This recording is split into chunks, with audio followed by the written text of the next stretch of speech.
Eric Pausini with 9 to 5 Sports. Going to be getting to the fantasy golf picks here for the Olympics, and specifically we're going to be talking about the core plays and the fades. Now, yes, I normally do these into 2 separate videos, but with it being a no-cut event and with it being kind of a smaller actual player pool that we're going to be working with, it's kind of simple, like the players that we should be on and which players should be core plays. So we'll be diving down into that right now. We'll start off with the core plays, and we'll get into the fades. If you guys want the more in-depth version, check out the first video posted, the preview and picks video. A lot more in depth, a lot more coverage, but this will give you all you need to know in this one as well. So starting it off, I do want to point out Xander Schauffele as a pick who has gained the most strokes gained total in no-cut events dating back 4 years now. So he's been absolutely dominant there. I'm bringing that up because he's going to be a core play for me this week as well. But, you know, let's just go off at no-cut events, and then we'll just look at course designer. Now, I do want to pull up Tom Fazio courses because this was redesigned by Tom Fazio recently, but Tom Fazio said it was going to be a Donald Ross course type feel to it. So we'll click in Donald Ross as well. Boom. Xander Schauffele popping up there, most strokes gained total, and kind of both, I guess, 2 key categories if you wanted to look at. If you wanted to look at bank range, you guys could look at that as well. I'm choosing not to. I don't really worry about that too much, but just want to pull that up there for you. If we want to pull them up here on the 9 to 5 player profile as well, we can do that. I just give you guys the snapshot of Xander Schauffele as a pick. I think he's phenomenal, 10.7. Obviously, don't have to worry about the projected cut percentage, but if it was a full tournament field event, that's what we would see. So for H1 and H2, that's going to be comp course history, and actually H3 and H4 are going to be as well, but this is for the Zozo Championship in 2020, which was played at a course in Japan. And then the CJ Cup that we're going to be looking at, that is actually going to be a tournament at Shadow Creek that we saw recently this season. Got 2nd place finish there. That's a great comp course. So really like the way that he has been playing in no-cut events. Obviously, if we know we're going to get 4 rounds out of Xander, that's a great appeal. All the key stats that we're looking at is top 20 or better. So yeah, I really do like Xander Schauffele as a pick this week. We're going to get into Sungjae Im. Part of this is going to be a price point play. Part of this is going to be a narrative play. But mostly it's the fact that he is a top 10 play in the 9 to 5 model.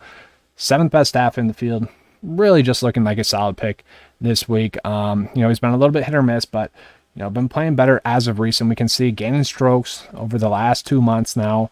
We like that. Average place at 28th in those May cuts, so we like that. Staff it wise, very good.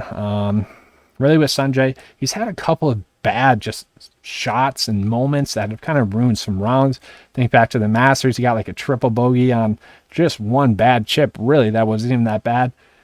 Since then, kind of been a little bit hit or miss mentally, but this guy took off from the Open Championship to really mentally prepare for this tournament here because, well, if he was able to medal in this tournament, which I think he has a great shot to do, he's going to be able to go out and not have to be in the military for South Korea. That is a great narrative there for Sungjae Im. I think he's going to be a standout play, and my light went out, so we're going to have to get that corrected for the next core play.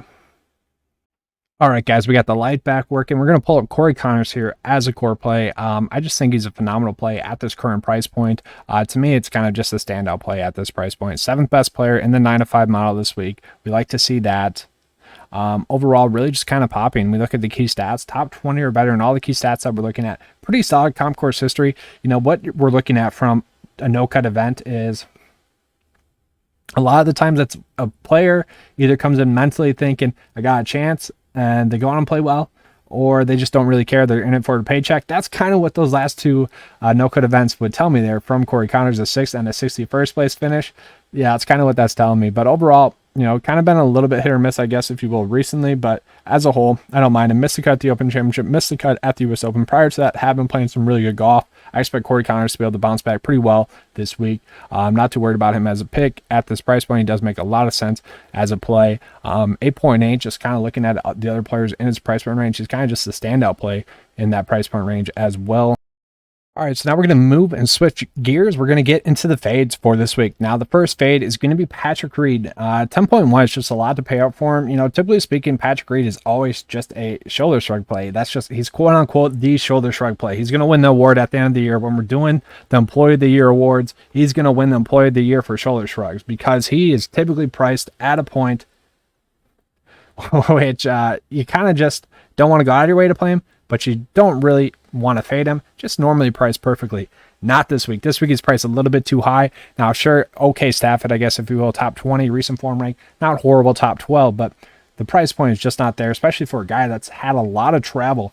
might not even have seen the course before he ends up playing in it, just because he played at the 3M Open this past weekend. Obviously, he's playing because of a withdrawal to Bryson DeChambeau COVID test there. So Patrick Reed took his place.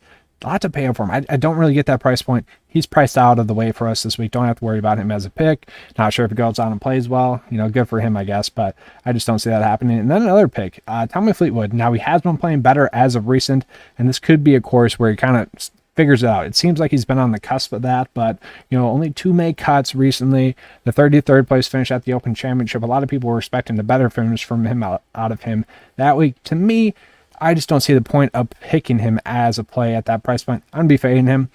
And then I feel bad fading these two, Guido and Garrick Higo, but don't really get the price points for them. A lot of name value, I think, is going into them because a lot of the DFS community and golf community has been hyping these two up, and eventually they're going to be stars, and heck, you could say that they already are. I just don't see it happening this week at that price point. I don't see the point of paying up for them when you can get a quality pick like Siwoo Kim down there, Jonathan Vegas. And if we're just kind of looking at a similar player that's playing much better, and get a better player that's the exact same play, or close to the exact same play, at $1,000 cheaper, to me, that's highly appealing. I'll be rolling with him a little bit more. So those are going to be my core plays and my fades for this week for the Olympics. Now, I hope you guys enjoyed it. If you did, you guys know the spiel. Give me a like, subscribe. I do appreciate that. If you guys want to join 9 to 5 Nation, click the link in the description below. You can use all the tools that you just saw here, plus some more. We got a lineup builder there for you guys. So if you want to build 150 lineups, you can do that here. If they have that contest, I didn't check that. So, but you could make the lineups if you want to.